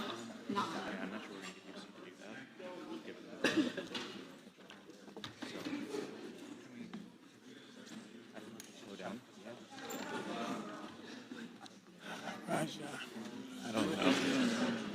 It's crazy. It's great. No, we're taking her words down. No way is that being allowed. He has to retract. Absolutely not. Absolutely. So she agrees to it. I don't know how much longer I'm going to be on over. Not today. Yeah. Not today. I got to find some place. Ms. Green, do you wish to strike your words? I have 4 minutes and 21 seconds to speak. I think we have to do the motion first, and then unless there's another motion, then you'll be recognized again. But I believe there's another motion coming. So You agree to strike your words? Yeah. I'll Okay. agree. Ms. Green agrees to strike her words. I believe she Chair apologized. recognizes No. Mr. She Perry. apologized. Okay, hold on. Then after Mr. Perry's going to be recognized, then Ms. Green I'm not has 4 minutes and apologizing. 21 Well, seconds. then you're not reserve the right to striking your object. words. I am not apologizing. Now let's go. Come on, guys. Why don't you debate me? Mr. Chairman, the minority. pretty self-evident. You're not. Yeah, you're not. out of order. You don't have enough You're out of order. intelligence. Chair recognizes Mr. Perry. Okay, move to strike the. I move to strike the lady's Order. the lady's words again. That's 2 requests to strike. That's 2 requests to strike. Oh, they cannot take the words. There's another motion to strike her words again. Please All right, get okay, your members under here's control. the correct apology. Ms. Green, do you agree to unanimous consent to strike your words? I repeat again for the second time. Yes, I'll strike right. my words, but I'm not apologizing. Without objection. Not apologizing. Reserving the right to object. No, Chairman, I reserve the right to object. Mr. I Perry. reserve the right to Mr. object. Chairman, I move that Mr. Goldman's words and Ms. Ocasio-Cortez's words be stricken. Okay. Which words? And you have to do it contemporaneously. Object. The objection must be contemporaneous, and they haven't spoken in 10 minutes. Nobody's spoken in 10 minutes. Well, that's right. Therefore, defeating your proposal. You all have. Now the chair recognizes Ms. Green for 4 minutes and 21 seconds. Mr. Chair, point of order. Who's? It's me. Ms. Crockett. I'm just curious, just to better understand your ruling. If someone on this committee then starts talking about somebody's bleach blonde, bad built butch body, that would not be engaging in personalities, correct? What now? Chairman, I make a motion to strike those words. I don't think that's Hold a on. parliament. I'm trying to find clarification on what qualifies. Chairman, motion to strike I those had no idea words. what you just said. We're not gonna do this. Look, you guys earlier literally just said You just voted to do Y'all did it it. first, so you want to talk about voted it? to do it. Order. I'm trying to get clarification. Look at calm down. No, because this is what y'all do. So I'm trying to get Ms. clarification. Crockett, you're not recognized. Ms. I can't hear Crockett. you with your And you yelling. don't want me calm to down. Be, Can you please calm don't down? tell me to calm down. Calm down. Because y'all talk Please calm noise, down. and then You're can't out of take control. Because if I Look, come, Chairman, if I can we come send and her talk outside to shit take a about break her, for 5 y'all minutes? gonna have a problem. Mr. Order. Chairman. All right, Sorry. Chair, I don't know why okay. you're Order. acting Chair like now that. recognizes Not cute. Ms. Green for 4 minutes and 21 seconds. 4 minutes. Let Ms. Green talk, and then you all can. I'll recognize. I move to strike her words for a second time based on her second set of personal remarks attacking another member. Who? Chairman Comer. Because you all cannot I have an seem amendment at to the desk, apply and this the sideshow rules of the needs to committee. stop. We have to do this every time. Hey, I'm recognized. I'm recognized. I'm going to go ahead and start talking. Look, I know. Look, I don't know if you noticed it. I have 2 hearing aids. I'm very deaf. I'm not understanding. Everybody's yelling. I'm doing the best I can. Can we not recognize Ms. Green and let her We get? cannot because of the rules of the committee, Mr. Chair. That is what I'm trying to communicate in the present moment. We have a okay, what's the motion? The motion is to strike the gentlelady's words for the second set of remarks, not the first, the second. She that has applied no to idea. me. She has no idea. Anna moves first. I think, Mr. Chairman, I'm the only one recognized right now. We objected at the time. Will the member state the words she wishes Yes. struck? She told me, or she asserted that I was not intelligent. These are the specific words. We can have it read by the clerk. It was made immediately. And it was made immediately. I am not moving now. I don't think it was I am not timely. moving It was now. made immediately, It both was by the made gentlelady and by me. Mr. Chair, look. it was made immediately. It was made immediately, and you both said by that the you would gentlelady and by return me. to us. Guys, She said, you don't have the intelligence to talk to me, is what she said. the chair recognizes Ms. Green for 4 minutes and 21 seconds. Mr. Chair, what is happening with the ruling? I object to the ruling now. We must object. I mean, if you want to take it up.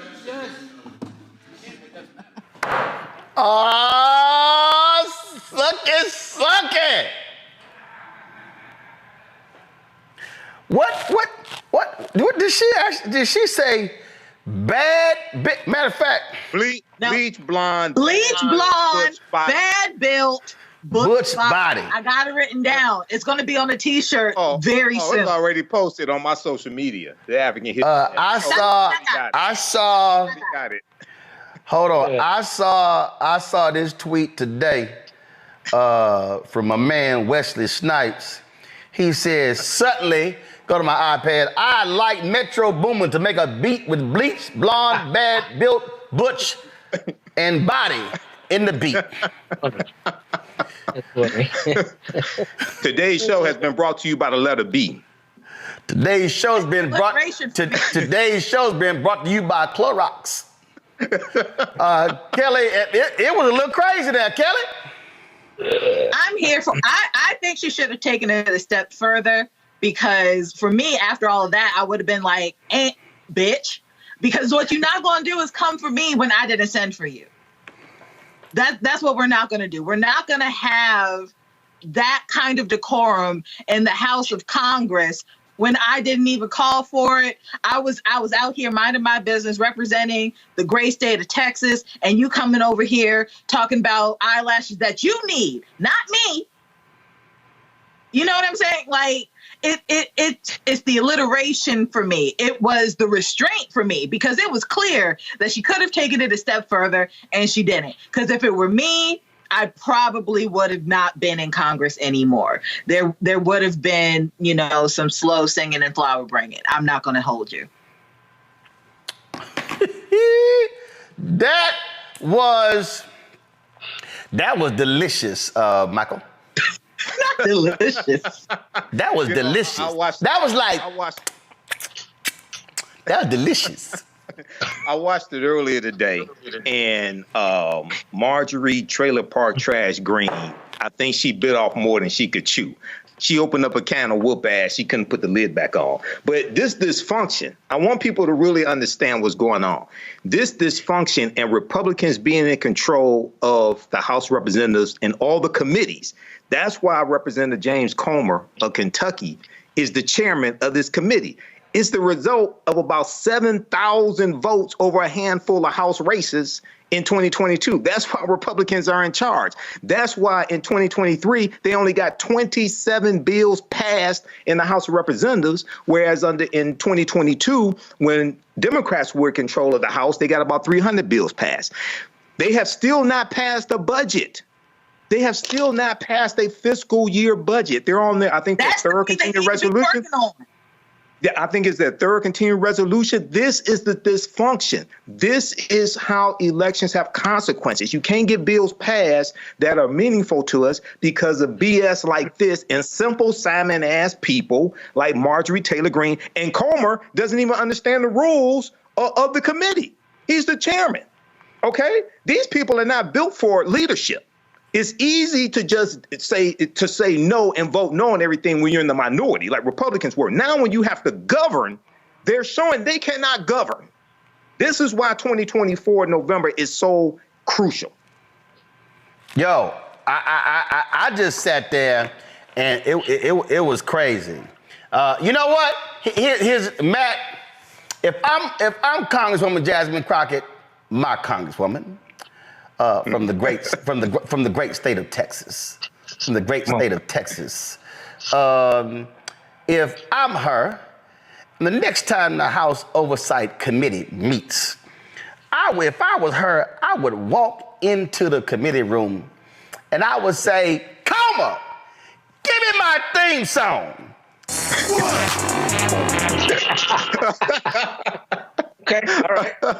I'm continually surprised on this show because I'm telling you. No, go ahead, turn the audio up. Leave it on the pad, turn the audio up. Just the audio. Shit, I was on my third game. Nigga, what you think I can just run up in here, snap my fingers, and make these motherfuckers throw their money at me? Nigga, I ain't even made payout yet. Walk that trick, walk that trick, Hey, I'm just saying, you go have a theme song, I would say, Comer, give me my theme music. Well, I love that you're King Petty and you leaning in because that gave me a good laugh. But I want to say, when I watch this show, I often look at the comments from our brothers and sisters on YouTube. And somebody named Riz B said exactly what I was thinking. They said, look at this shit. These are lawmakers. And Michael kind of alluded to it. But when I watched this, it was funny. I love Jasmine Crockett. I think she's brilliant. I think she is outspoken. And I think that she is important, right? Because not only is she outspoken and she's brilliant, but she doesn't always say things the way they want to hear it, but she never sacrifices the truth. And I appreciate that. But as a citizen, this kind of thing infuriates me. They can't even figure out how to keep the government open half the time. They can't pass bills. And this dog and pony show that they engage in, really, to me, I mean, not Jasmine Crockett, because it was obviously reactionary to what Marjorie Taylor Greene said. But Marjorie Taylor Greene in particular, it's so much now about the pageantry that it's not about leading. And even if I were in her district, it would infuriate me because I would feel like you're more about sound bites than you are making sure that the port comes to our district to make sure we have what we need. And while this is funny, it is also, it portends really a horrible trend that we're seeing in our politicians. And I want to kind of speak on this because I'm sure you did this on the show yesterday. I didn't get to watch it. But Greg Abbott pardoning Sergeant Daniel Perry is like one of the most gross tyrannical decisions I've seen in a very long time. And it is purely ideological. And the point with that is this. What you're seeing politicians these days do is just play for sound bites and clicks.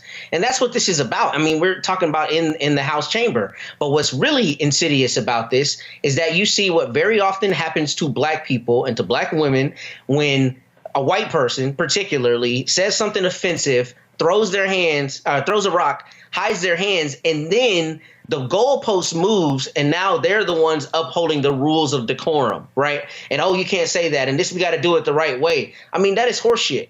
The idea that you would call somebody out about their physical appearance when it's not in any way germane to what's going on, and then try to act like you get to control how she responds to that is offensive. And that's something that people deal with all the time, of all walks of life. But it's especially ridiculous to see it in people whom we pay to make the decisions that control our lives and who are continuously less able to do that because they're playing political games. So this is a problem because we shouldn't be dealing with this. You should be figuring out how to make our healthcare cheaper, and you should be figuring out how to keep the government open. But instead, you're engaging in this kind of chicanery. There were some other moments during the hearing, and this is courtesy of Congressman Jared Moskowitz. Chair recognizes Mr. Moskowitz. All right, thank you, Mr. Chairman. All right, so welcome to Oversight After Dark. If you love James Comer at 11 o'clock in the morning, you're really going to love him at 8:30 p.m. So, members, the hearing was moved today. We don't have to ask the question. The hearing was moved today so that members could go to New York and attend the Trump hearing. But how's he doing? He's complained that he's chilly in the courtroom. Is it chilly? Is it chilly? Will the gentleman yield? No, I'll assume it's chilly. He's doing very good. Okay, good. So, it was mentioned by the ranking member about really what we're doing here. You don't have to listen to my words. I would like to do a spirited reading of the campaign email sent out by the chairman. And it's on lovely stationery. In fact, it says, from the desk of the oversight chairman. I'm not sure you can do that, but I'm not an ethics expert. It says, friend.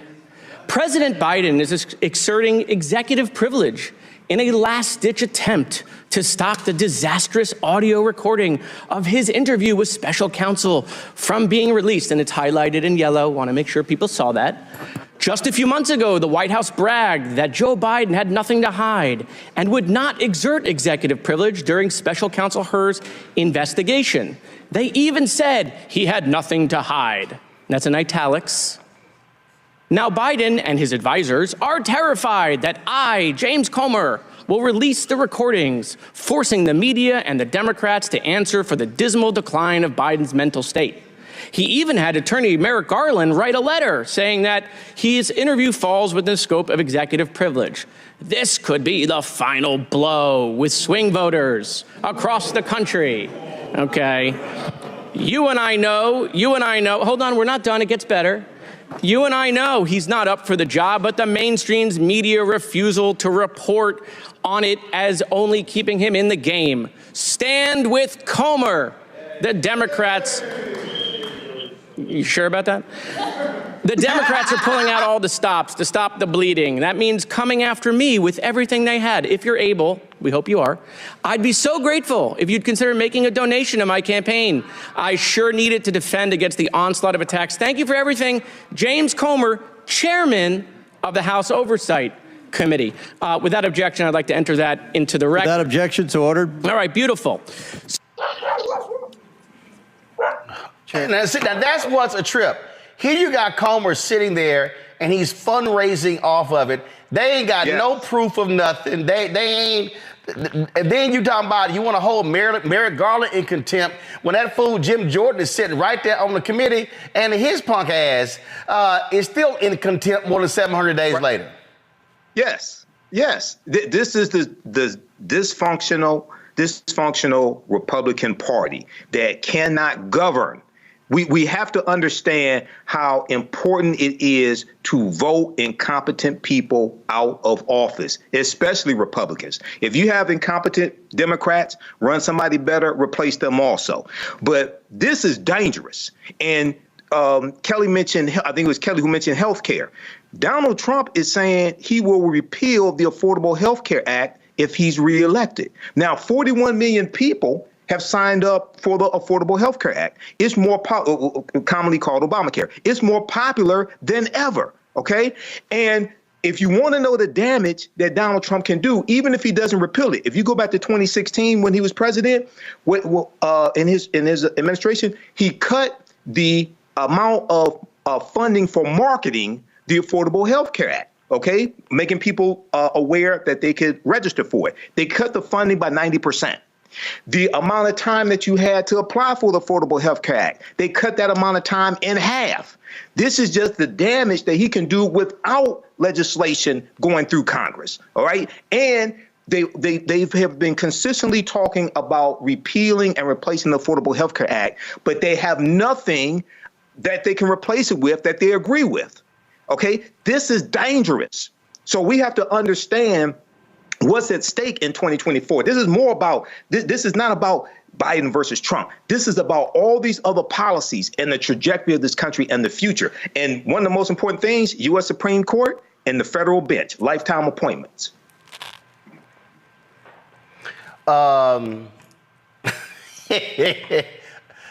You know what? I think I still feel a little extra petty. Of course you do. I do. Of course you do. I do.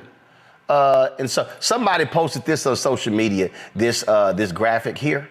Come on, pull the graphic up. Come on, pull the graphic up. The graphic. Pull the graphic up. Thank you very much. This probably will be the album cover. My digital girls created an AI song that I think y'all gonna love. Just go ahead and bring the panel back, bring all four of us back, and go ahead and play us the name of this song. Kelly, what is it? Bad Built, what is it? Bleach Blonde. Bleach Blonde. No, hold on. Y'all ain't doing it right. Ladies and gentlemen, here to present the new hit song. Kelly, what's the new hit song? Bleach Blonde, Bad Built, Butch Body. Hit it. Bad built frame, bad built frame. Bleach Blonde Butch, better shut your trap, ain't got no game. Bleach Blonde Butch, bad built shame, bad built shame. Whole lot of frontin', whole lot of frontin', all in my lane. Bleach Blonde Butch, Bleach Blonde Butch, Bleach Blonde Butch, bad built frame, bad built frame. Bleach Blonde Butch, Bleach Blonde Butch, better shut your trap, ain't got no game. Bleach Blonde Butch, Bleach Blonde Butch. You all right, Kelly? Yeah. And you said that was AI? Yes. Hit it one more time. Run it back. Bad built frame, bad built frame. Bleach Blonde Butch, better shut your trap, ain't got no game. Bleach Blonde Butch, bad built shame, bad built shame. Whole lot of frontin', whole lot of frontin', all in my lane. Bleach Blonde Butch, Bleach Blonde Butch, Bleach Blonde Butch, bad built frame, bad built frame. Bleach Blonde Butch, Bleach Blonde Butch, better shut your trap, ain't got no game. Bleach Blonde Butch, Bleach Blonde Butch. Oh, that was from Marjorie Taylor Greene right there, Matt. Is that a cane? Oh, yeah. One of my followers sent me this about 3 years ago. They sent me a Go wide. They sent me a Roland Martin unfiltered. So you see right here is Roland Martin. Right. No, go to the three. Number 3. So they got Roland Martin right here. Then they put unfiltered over here in gold, and then they got A5A right here as well. And so when we were playing that video, I meant to get, I wore my athletic pants. I meant to get a belt because they were smacking that ass. They were just smacking that ass of Marjorie Taylor Greene. And so I went ahead and got the cane because they were just like, beep. They were just, yeah. That's what was going on right there.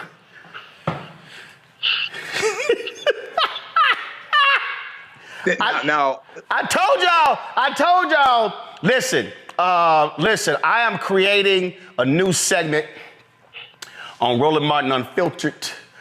It is going to be called, did Keenan have it ready yet, Kara? Damn, he ain't got it ready yet. Y'all, I'm announcing today, I'm creating a new segment on the show. It's called The Crockett Chronicles. It's called The Crockett Chronicles. So every time Congresswoman Jasmine Crockett, they have one of these hearings, we're going to be sure to play the best of the shadiest, pettiest comments from my Congresswoman Jasmine Crockett in this new segment on Roland Martin Unfiltered on the Black Star Network. It's called The Crockett Chronicles. Just letting y'all know. Matt, you gonna say something? Go ahead. I'm really baffled at the fact that AI can make a song that sounds like somebody programmed drums on Ableton themselves. I mean, that sounds like a Duro track. I'm listening to it. I'm hearing ice cream paint job. I'm really baffled. Yes! AI is able to do that. You're going to tell me that somebody took it and they, people do this on Instagram, social media. Somebody took it up, put drums under it. No, AI made that song. So we should have a conversation about AI and its capabilities. No, we did. That was last week's Tech Talk when Isaac Hayes III was on, and we talked about how that's how AI is. Yeah, my man Keenan threw that together, and it turned out. Run it back! Bad Bill frame.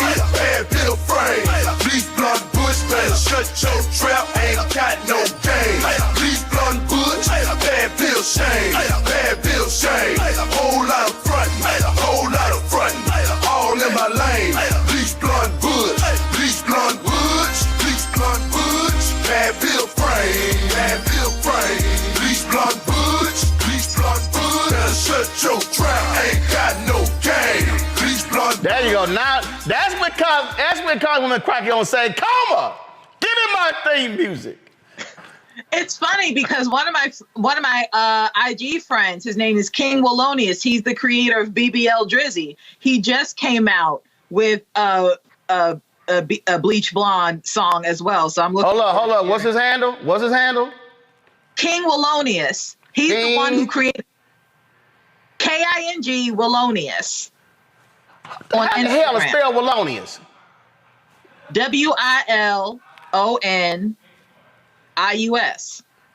Ain't that like that's no regular ass spelling, Kelly? No, I was trying to think it out. I'm trying to think it through. I can't King write. Wallonius. First of all, it's got 2 L's. It does? Okay. Yeah, it got 2 L's. Okay. So Metro Boomin took his song, sampled it, and that's the BBL Drizzy song that everybody's hearing right now. Right. You said he came out with one of Bleach Blonde? Yes. My mom just sent it to me. Boom! Y'all, pull up the audio of my iPad.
my God.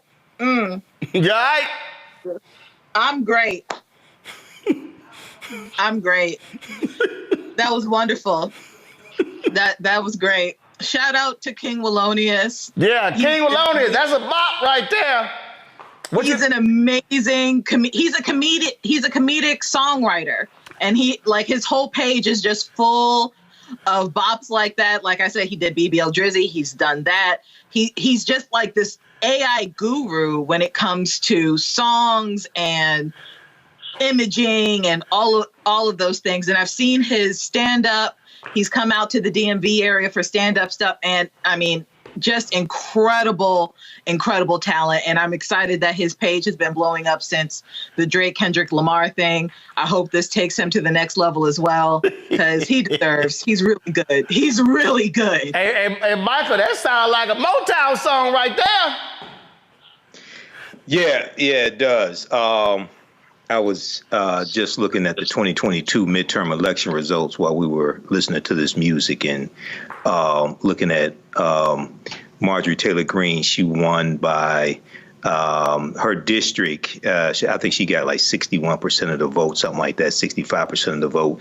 So even I think she's in a pretty red district. Yeah, she's in a heavily gerrymandered district. Remember, she ran against the brother who was the veteran, right? And her opponent this time is another brother. We had him on the show.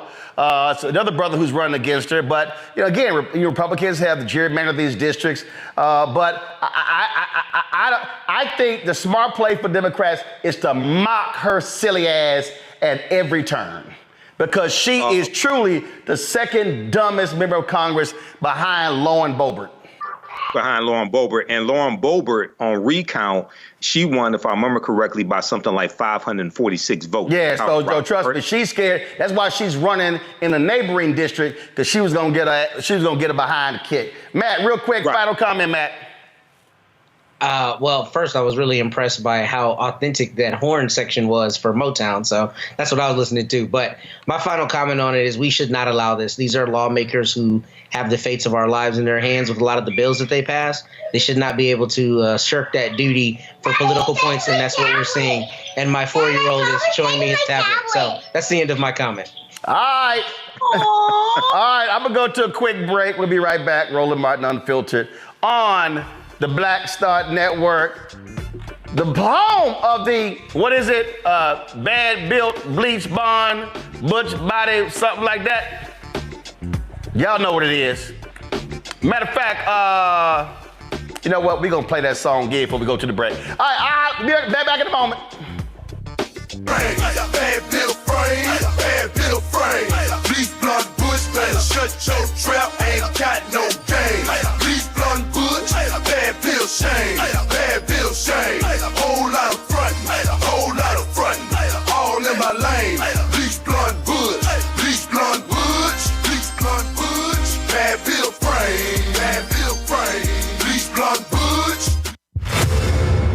I wanted the people of Baltimore to hear it from me. I have done nothing wrong. Prosecutor for the people.